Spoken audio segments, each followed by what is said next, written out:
shuddering brethren, with their leader, Mr. Grunt Paddick. Grunt Paddick. Yes? J.P.'s mould, Grunt Paddick. Grunt Paddick, I am the grand, exalted, high, worshipful shudderer. And what does your sect actually do? We shudder. These are my faithful acolytes. This here is Brother Catamole. Give him the secret sign, brother.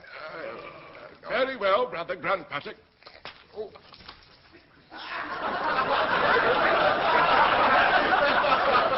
Well, there's nothing secret about that. Well, it has a special significance for us. Oh, just...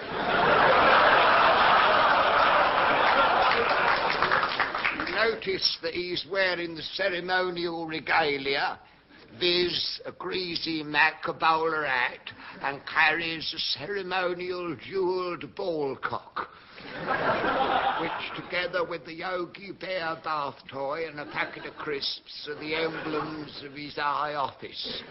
That of Grand Masterful Knee Wobbler. Oh, is that a very privileged position? Oh, yes, brother. It entitles him to first sip of the ceremonial brown ale, which is borne round the brethren by Mrs. Stubbins here, our high priestess. Give Mr. Horne the fraternal greeting, Evadne. Hello, cheeky face!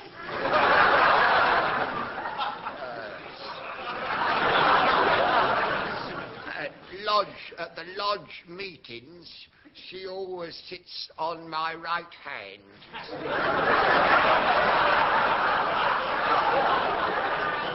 That has a certain mystical significance. Yes, well, I'd sooner not hear about that.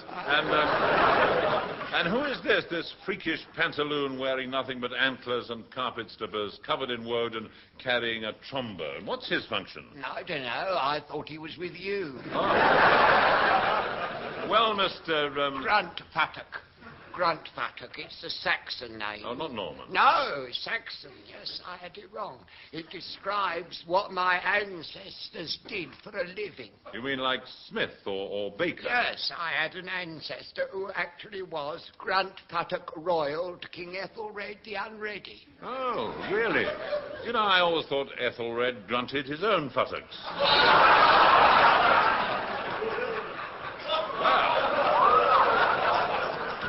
Well, at least that's how he's always depicted in engravings that I've seen. That's a nasty smear put about by William the Conqueror.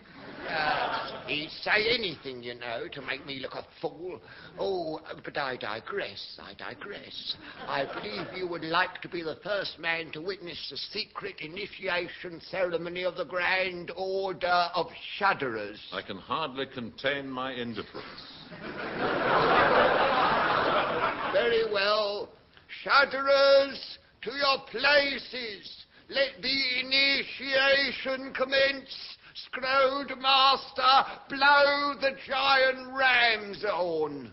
Yes, worshipful shudderer, it shall be blown forth. Let the Scrode counting commence. Right, steady, 14 all. Bring forth the grummet. The grummet shall be brought forth. What say you, grummet bearer? Be there Nadgers present? Aye, there be no Nadgers among us.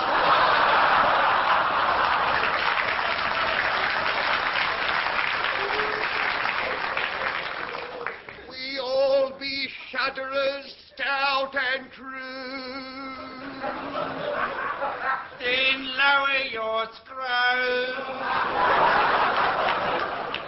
Yes, let them be lowered. Fellow shudderers, have your scrolls been lowered? Aye. Many, many times.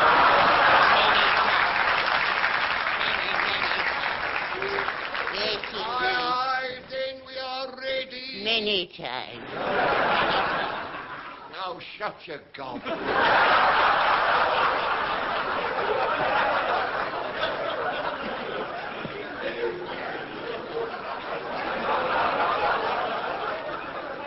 Waits there a novice quiverer for admission? I am a novice.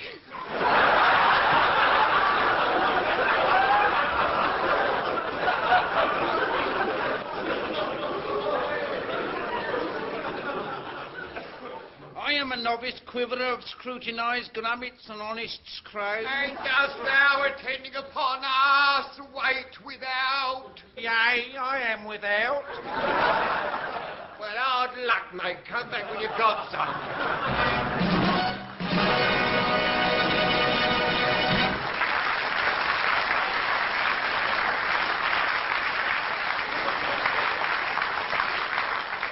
Well, that's given you a glimpse of the activities of the shuddering brethren, and questions have been asked about them in Parliament lately. Some people feel they should be stopped. But it's very difficult to stop them, as nobody has the faintest idea of what they're doing. Except that it's rather noisy and smells of singeing feathers.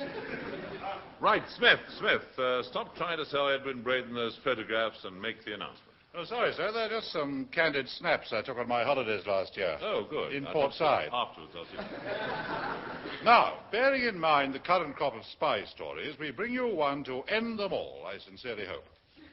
More dangerous than Danger Man, more vengeful than the Avengers, more intriguing than the Ipcress Files, sexier than Bond, more intelligent than the Intelligence Man. Oh, get on with it. Hanging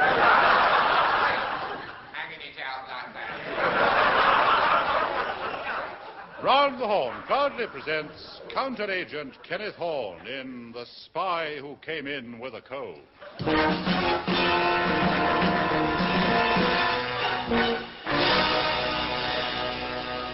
My name's Kenneth Horne, licensed to kill and sell tobacco. It all started, as most of these parodies do, in my luxury penthouse above the horse meat shop in Dalston.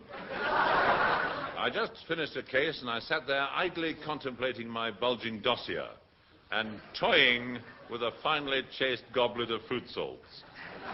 I gulped it down and sat there ruminating. I had a feeling that something was going to happen. And then... This is Haverstrap here, intelligence. Richard Dimbleby's disappeared.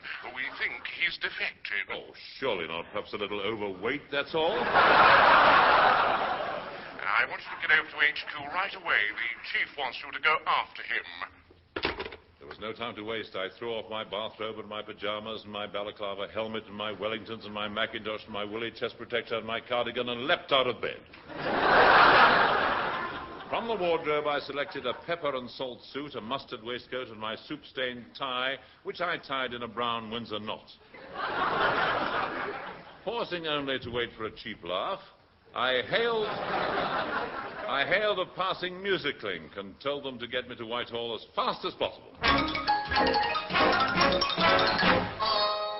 Has Horne arrived yet, Miss Golightly? No, Colonel Brown Horrocks. Well, as soon as he arrives, show him in. Yes, sir. Oh, by the way, the PM's on the scrambler. Oh, is he? Well, as soon as he comes out, ask him to phone me. Now then, where's that man Horne?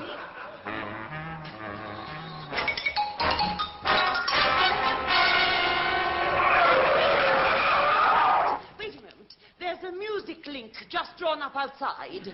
There's a man getting out. It's Horne, sir. Oh, splendid. We can't afford to waste any more time. Ah, Horne. Ah, Brown Horrocks. Now, let me fill you in. Right. Dimbleby's disappeared. We suspect he's been kidnapped and smuggled behind the Iron Curtain. Why should they want Dimbleby? Good heavens, man, isn't it obvious? You must have seen his panorama. It's one of the biggest things on television. And it's enormous weight. And it goes on tomorrow night. You realize the implication. Of course, without Dimbleby, the British way of life is finished. Precisely. And it's not just panorama, it's state occasions. With Dimbleby gone, nobody important can get married or die or have children. It's mean anarchy. And the news...